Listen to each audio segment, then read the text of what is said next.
So there are a few more points that are really important, particularly for those of you who are going to go into clinical medicine. Let's talk a little bit just in general about water balance.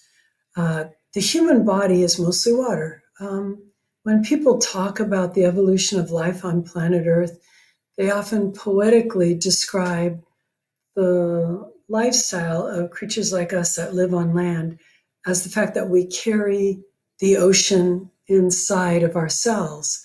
And that is really true. We are mostly water. Let's see, 40 liters, a liter weighs a kilogram. Yeah, so we are mostly water by weight. Um, and those fluid compartments are not equal.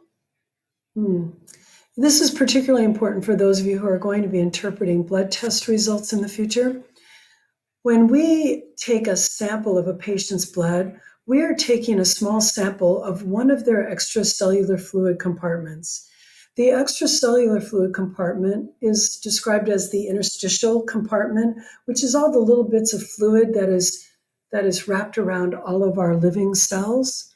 Also, the cerebrospinal fluid, that is part of the extracellular fluid compartment, your lymph, extracellular fluid compartment. And then the biggest extracellular fluid compartment, second biggest, is your plasma.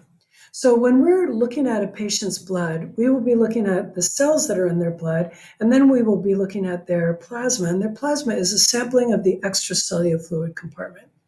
The extracellular fluid compartment is very high in sodium, but it is very low in potassium. We'll come back to that concept. Most of your body water, about 65% of it, almost 2/3, is found in the intracellular fluid compartment. So inside of your neurons, inside of your hepatocytes, inside of your epithelial cells, inside of your red blood cells, right? That's the intracellular fluid compartment. We do not actively sample that compartment. So when you're looking at a blood test and you're saying, here's how much of this enzyme and how much of that enzyme, how much of the other enzyme, you're looking at how much is in the extracellular compartment, not in the intracellular compartment. For purposes of this lecture, the intracellular fluid compartment is particularly low in sodium, but high in potassium. Now, someday when you are looking at blood tests, you will see that the amount of potassium in your body is like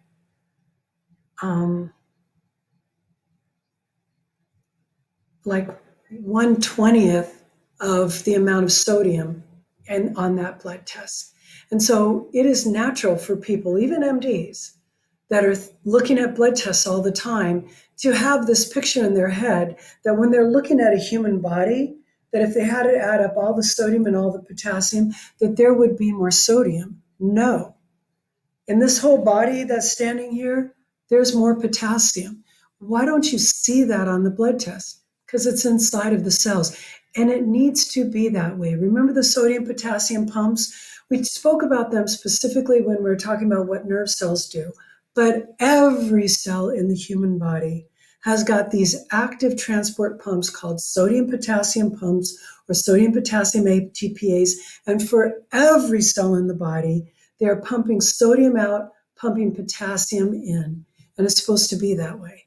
But there are times when it gets messed up, and those times are important for you to understand. Let's just quickly review this term, electrolytes. I don't even know if electrolyte is necessarily a term in chemistry, but whenever we are talking about the major cations, positively charged ions, and anions, negatively charged anions of human health, we call them electrolytes. The positively charged ones are sodium, potassium, very important, calcium, pretty dang important, hydrogen ions, well, that's important for pH. The major anions are chloride, bicarbonate, and phosphate, okay? And when you give a patient IV fluids, one of your options for IV fluids is to give IV electrolytes, and now you know why we use that word, okay? Electrolytes are always charged ions or salts. Now, why are they important? Well, we know why sodium and potassium and calcium and hydrogen ions are important. We didn't talk very much about phosphate, but you know that phosphate is needed for ATP and for making DNA and RNA, right? So all of these things are super important. So electrolytes are chemically reactive in your metabolism, all of your biochemistry. They determine the cell membrane potentials. Without the proper ratios of sodium and potassium and hydrogen ions and bicarbonate, you will not get muscle contraction, you will not get nerve cell potentials. They do affect the osmolarity of your body fluids. They're not the only things, right? The stuff that's inside of our cells is important. The albumin and fibrinogen is important, but they are also very important. They also affect how much water there is here. If we are holding salt, we will have more body water, we'll weigh more, right? Also, it definitely influences the distribution of the water. I want you to remember potassium is highest inside of the cells, sodium is highest outside of the cells. And if someone asks you to pick, okay, quick, does the human body have more sodium and more potassium? Potassium by a good amount. But you would never know that from a blood test. So, sodium homeostasis, keeping the sodium in the sweet spot, not too much, not too little, just right. Humans have a need for salt, but the typical modern diet actually has a lot more salt than we need. So normally our bodies are always trying to get rid of it. What hormone helps us get rid of it? Atrial natriuretic peptide. What hormone asks us to retain more? Aldosterone. Okay, so aldosterone and atrial natriuretic peptide, they both act mostly on the distal convoluted tubule, some on the proximal convoluted tubule. And if you've got too much salt and not enough potassium, you won't have aldosterone. You will have atrial natriuretic peptide. On the other hand, if you've got low sodium and high potassium, you will get the release of aldosterone. Let me take a step back and define these terms. Hypernatremia, hyperkalemia. Okay, anytime something is hyper in medical terms, there's too much. Like a hyperactive kid at the Chuck E. Cheese, that kid is too much, all right? So hyper is too much, hypo is not enough. Natremia refers to sodium because I made you memorize this. What is the chemical symbol of sodium? Na.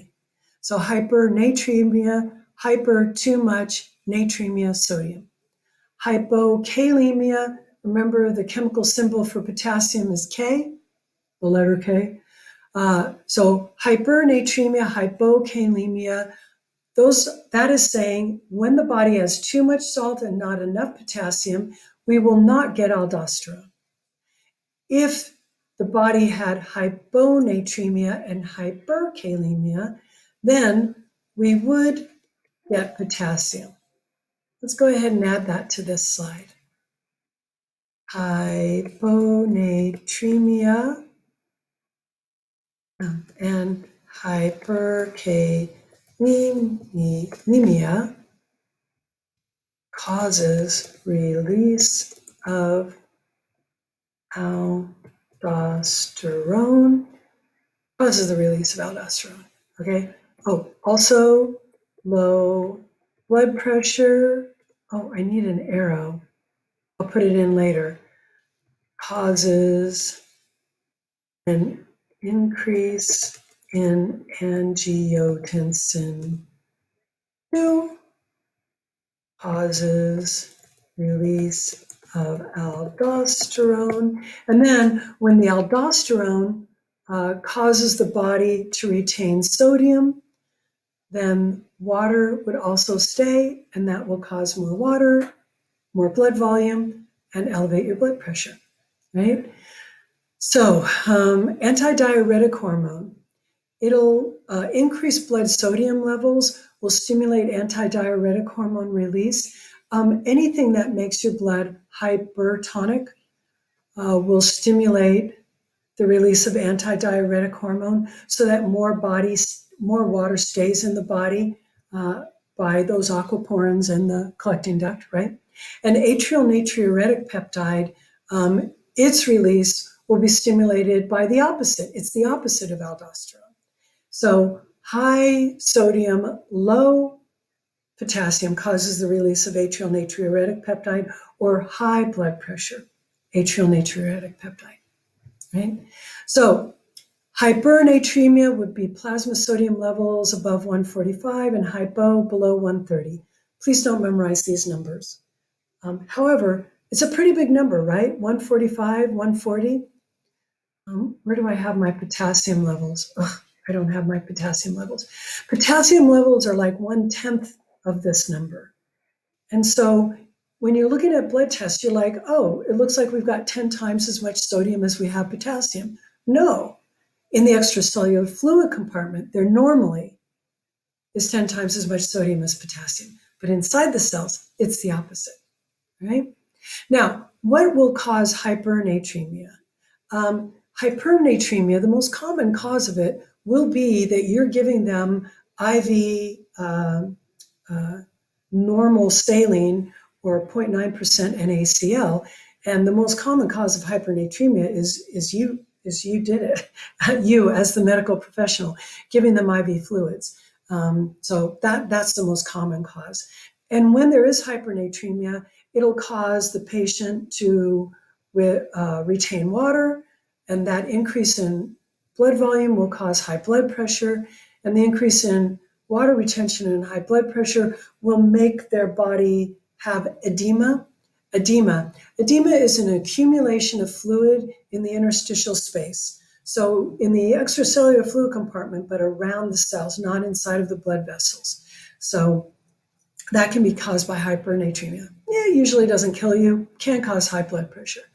Hyponatremia is usually corrected by the combination of aldosterone, making your body retain maximal amounts of sodium, and antidiuretic hormone.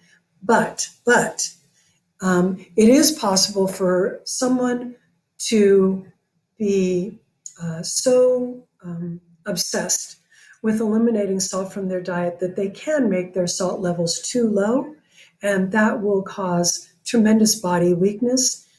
The only times that people usually die of hyponatremia is when they're getting the wrong IV fluids, again, our fault, or if they have got a reason to be drinking way too much water. Sometimes people will have an obsessive compulsive disorder where they will overconsume water. That can lead them into the ER. There periodically, maybe once every few years, there will be someone who dies trying to win a contest when whoever drinks the most amount of water wins. That can actually cause a fatal hyponatremia. But what I really wanted to get to is potassium because, and it's right here in bold, bright yellow, the most dangerous electrolyte imbalances are imbalances of potassium, hyperkalemia and hypokalemia. The amount of sodium in your blood can range quite a bit without being fatal, but with potassium, if a concentration rises or falls particularly quickly, it can cause an instant heart attack, an instant cardiac arrhythmia. And we are going to start here at the beginning of our next lecture.